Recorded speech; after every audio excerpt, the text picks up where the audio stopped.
বিসমিল্লাহির রহমানির রহিম। আসসালামু আলাইকুম ওয়া রাহমাতুল্লাহি ওয়া বারাকাতুহু। অন্যান্য ধর্মাবলম্বীদের প্রতি আন্তরিক শুভেচ্ছা। আগামী ঈদুল আজহা উপলক্ষে বাংলাদেশ জাতীয়তাবাদী যুবদল নীলফামারী জেলা শাখার পক্ষ থেকে আপনাদের সকলকে জানাই ঈদ মোবারক। সেই সঙ্গে প্রিয় দেশবাসী সকলের জন্য শান্তিময়, সুখ ও সমৃদ্ধিময় জীবন কামনা করি।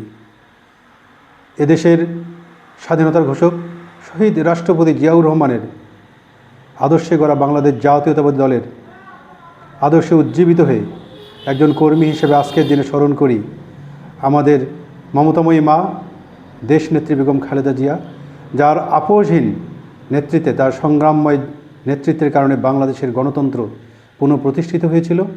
আজকে তার সুযোগ্য সন্তান, এদেশের মানুষের আশা আকাঙ্ক্ষার বাতিঘর জননেতা জনাব তারেক রহমানের নেতৃত্বে সুন্দরভাবে বাংলাদেশ যেভাবে এগিয়ে চলছে, ৩১ দফা রাষ্ট্র কাঠামো মেরামতের মধ্য দিয়ে উনি যে কার্যক্রম শুরু করেছে, আপনারা আমরা সকলে জানি। ইতিমধ্যে ফ্যামিলি কার্ড, কৃষক কার্ড সহ উনি যে সমস্ত উদ্যোগ নিয়েছেন সাধারণ মানুষের জন্য, সে উদ্যোগগুলো অত্যন্ত কল্যাণকর হয়েছে। আজকে এই ঈদুল আজহার দিনে, ঈদুল আজহার শুভেচ্ছা বাণীতে আমি এতটুকু বলতে চাই, ঈদুল আজহা হচ্ছে ত্যাগের মহিমায় উজ্জ্বল হওয়ার এক ইসলামী দৃষ্টান্ত।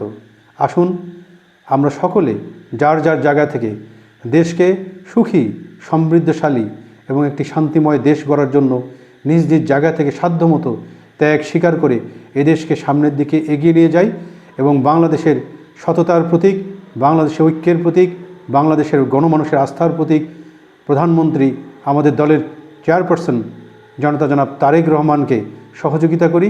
দেশবাসী সহ সকলকেই, সকল স্তরের জনসাধারণকে আমি আবারও ঈদ মোবারক জানাই। ঈদ মোবারক এবং অন্যান্য ধর্মাবলম্বীদের প্রতি আন্তরিক শুভেচ্ছা।